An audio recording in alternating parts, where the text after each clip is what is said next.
मैं परेशान हूं या मन में परेशानी है। यह अंतर बहुत महत्वपूर्ण है। जब हम कहते हैं मैं परेशान हूं, तो परेशानी हमारी पूरी पहचान बन जाती है। लेकिन अगर हम यह देख पाएं कि मन में परेशानी का अनुभव हो रहा है, तो अनुभव और देखने वाले के बीच एक अंतर दिखाई देता है। इसी तरह मैं क्रोधित हूं और मन में क्रोध उठ रहा है, इन दोनों में बहुत अंतर है। क्रोध एक अवस्था है जो आती है और चली जाती है। डर भी आता है और चला जाता है। खुशी भी बदलती है। दुख भी बदलता है। अगर ये सभी बदल रहे हैं, तो अष्टावक्र का प्रश्न है कि इन बदलावों को जानने वाला वास्तविक स्वरूप क्या है? शरीर से अपनी पहचान।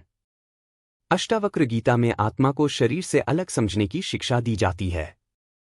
हम अपने शरीर को मेरा शरीर कहते हैं। बचपन का शरीर आज नहीं है। शरीर लगातार बदलता है, फिर भी मनुष्य अपने भीतर मैं की अनुभूति को लगातार महसूस करता है। अष्टावक्र का उद्देश्य शरीर की उपेक्षा करना नहीं है। वह पहचान के स्तर पर प्रश्न उठा रहे हैं। यदि शरीर परिवर्तनशील है, तो क्या यही हमारी अंतिम पहचान है?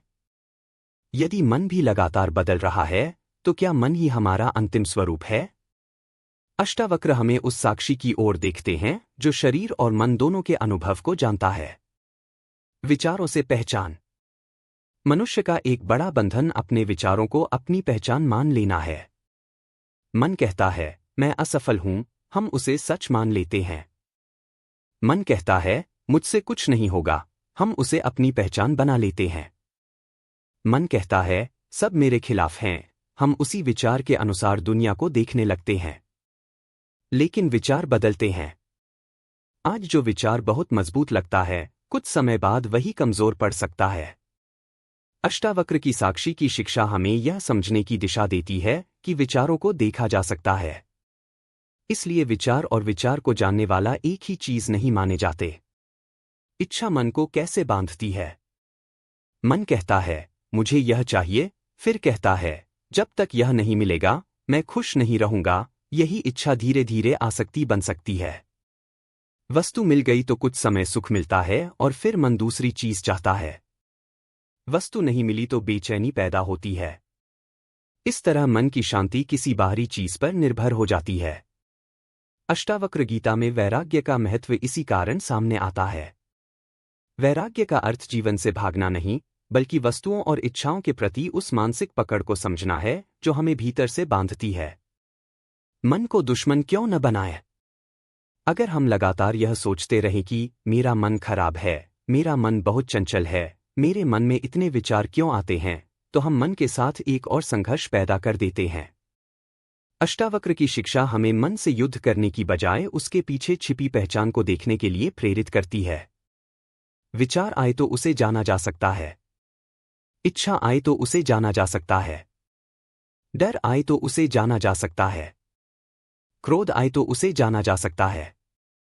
इस देखने की प्रक्रिया में मन दुश्मन नहीं रहता, वह देखने योग्य अनुभव बन जाता है। क्या साक्षी होने का मतलब कुछ भी करना नहीं है? नहीं। साक्षी होने का अर्थ यह नहीं कि मन में जो विचार आए उसी के अनुसार व्यवहार किया जाए। मन में क्रोध आना एक बात है और क्रोध में किसी को नुकसान पहुंचाना दूसरी बात। मन में इच्छा उठना एक बात है और उस इच्छा के पीछे भागना दूसरी बात। अष्टावक्र की शिक्षा पहले पहचान की बात करती है। जब मन में कुछ उठता है तो उसे पहचानना और उसके साथ अपनी वास्तविक पहचान को जोड़ने से बचना एक अलग बात है। साक्षी होना जिम्मेदारी से भागना नहीं, बल्कि अपने अनुभव को स्पष्ट रूप से देखना है। अतीत में भागता हुआ मन। मान लीजिए किसी ने आपके साथ कुछ गलत कहा। घटना खत्म हो गई, लेकिन मन उसे बार बार दोहराता रहता है। आप सोचते हैं काश मैंने उस समय यह जवाब दिया होता, फिर मन उसी घटना को दोहराता है। लेकिन इस समय वह घटना आपके सामने नहीं है। आपके सामने उसकी स्मृति है। अष्टावक्र की शिक्षा की दृष्टि से आप इस स्मृति को भी देख सकते हैं। आप जान सकते हैं कि अभी मन में अतीत की एक याद उठ रही है। यही देखने की क्षमता आपको उस याद के साथ पूरी तरह एक होने से अलग करती है। भविष्य की चिंता। इसी तरह मन भविष्य में भागता है। अगर ऐसा हो गया तो, अगर वैसा हो गया तो, मन कई संभावनाएं बनाता है और शरीर उन कल्पनाओं पर प्रतिक्रिया करने लगता है।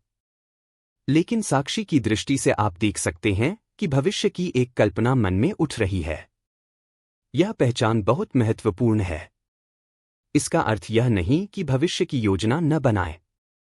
योजना बनाना आवश्यक हो सकता है, लेकिन भविष्य की कल्पना को अपनी वर्तमान वास्तविकता मानकर उसमें पूरी तरह डूब जाना अलग बात है। मन की लहरें। अष्टावक्र गीता में आगे के अध्यायों में राजा जनक आत्मा और संसार को समझाने के लिए महासागर और तरंग की उपमा का उपयोग करते हैं। समुद्र में तरंग उठती है, कुछ समय रहती है और फिर उसी समुद्र में विलीन हो जाती है। इसी तरह मन में विचारों और भावनाओं की लहरें उठती रहती हैं। एक विचार आता है, फिर दूसरा आता है। एक इच्छा आती है, फिर दूसरी। लेकिन अष्टावक्र की शिक्षा हमें उस व्यापक आत्मस्वरूप की ओर देखने के लिए कहती है जो इन बदलती अवस्थाओं से सीमित नहीं है। मैं ही करता हूं, यह भावना मन की एक और गहरी प्रवृत्ति है, कर्तापन। मैंने किया, मेरे कारण हुआ, मैंने सब बदल दिया, मेरे साथ यह हुआ। अष्टावक्र गीता में आत्मा को साक्षी और अकर्ता के रूप में समझाने की शिक्षा मिलती है। इसका अर्थ यह नहीं कि व्यवहार की दुनिया में कर्म बंद कर दिए जाएं, बल्कि गहरी पहचान के स्तर पर आत्मा को उस सीमित अहंकार से अलग समझा जाता है जो हर कर्म को मैं और मेरा से जोड़ता है। मन को शांत करने से भी आगे।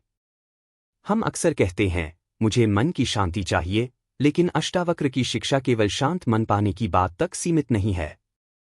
क्योंकि अगर शांति भी एक बदलती अवस्था है, तो फिर अशांति के समय हमारी पहचान क्या होगी? अष्टावक्र आत्मा को स्वयं शांत, पूर्ण, मुक्त और साक्षी बताते हैं। इसलिए बात केवल कुछ समय के लिए मन को शांत करने की नहीं, बल्कि अपने वास्तविक स्वरूप को पहचानने की है। मन को देखना सीखना। अगली बार जब मन बहुत परेशान हो, तो तुरंत यह मत कहिए, मेरा मन खराब है। कुछ क्षण रुकिए और देखिए कि वास्तव में हो क्या रहा है। कोई विचार आया है? उसे पहचानिए। कोई इच्छा उठी है? उसे पहचानिए। कोई डर आया है? उसे पहचानिए। कोई पुरानी याद आई है? उसे पहचानिए। फिर एक प्रश्न की ओर लौटिए, इन सबको जानने वाला कौन है? यही प्रश्न अष्टावक्र की शिक्षा को समझने का एक सरल द्वार बन सकता है। मन को कंट्रोल नहीं, पहचानो। अब उस शीर्षक पर वापस आते हैं, मन कंट्रोल नहीं हो रहा। अष्टावक्र की शिक्षा हमें मन को जबरदस्ती पकड़कर बैठाने का कोई आसान नुस्खा नहीं देती। वह इससे भी गहरी बात करती है। वह कहती है कि पहले यह पहचानो कि तुम केवल मन नहीं हो। तुम उस चैतन्य के रूप में अपने वास्तविक स्वरूप को जानो जो मन की गतिविधियों का साक्षी है। जब यह अंतर समझ में आता है, तब विचारों के साथ हमारा संबंध बदल सकता है। असली बंधन क्या है? अगर मन में विचार आना ही बंधन होता, तो हर मनुष्य हमेशा बंधा रहता। लेकिन अष्टावक्र की शिक्षा बंधन को हमारी गलत पहचान और आसक्ति के संदर्भ में देखती है। हम कहते हैं, मैं यही हूं, मेरी इच्छा यही है, मेरी खुशी इसी चीज में है, मेरी पहचान इसी व्यक्ति या वस्तु से है, और फिर वही चीज हमारे लिए बंधन बन जाती है। इसलिए अष्टावक्र का जोर स्वयं को पहचानने और आसक्ति से मुक्त होने पर है। अष्टावक्र गीता को सरल शब्दों में समझें तो इसका एक केंद्रीय संदेश यह है कि जो बदल रहा है, उसे पहचानो और जो इन बदलावों का साक्षी है, उसे पहचानने की दिशा में जाओ। शरीर बदलता है, मन बदलता है, विचार बदलते हैं, इच्छाएं बदलती हैं, भावनाएं बदलती हैं। सुख आता है और चला जाता है, दुख आता है और चला जाता है। लेकिन अष्टावक्र जिस आत्मस्वरूप की बात करते हैं, उसे साक्षी, चैतन्य, असंग, पूर्ण और शांत बताया गया है। तो अगली बार जब आपका मन कहे, मैं कंट्रोल में नहीं हूं, तो मन से लड़ने से पहले एक क्षण रुकिए। पूछिए, किसका मन? फिर पूछिए, इस मन की बेचैनी को कौन जान रहा है? विचार चल रहा है, उसे कौन जान रहा है? इच्छा उठ रही है, उसे कौन जान रहा है? डर पैदा हो रहा है, उसे कौन जान रहा है? और जब मन शांत हो जाता है, उस शांति को कौन जानता है? अष्टावक्र की शिक्षा हमें शायद इसी गहरे प्रश्न तक ले जाती है, अगर तुम्हारे विचार बदलते रहते हैं, भावनाएं बदलती रहती हैं, शरीर बदलता रहता है और पहचान बदलती रहती है, तो वह मैं कौन है जो इन सभी बदलावों को जान रहा है।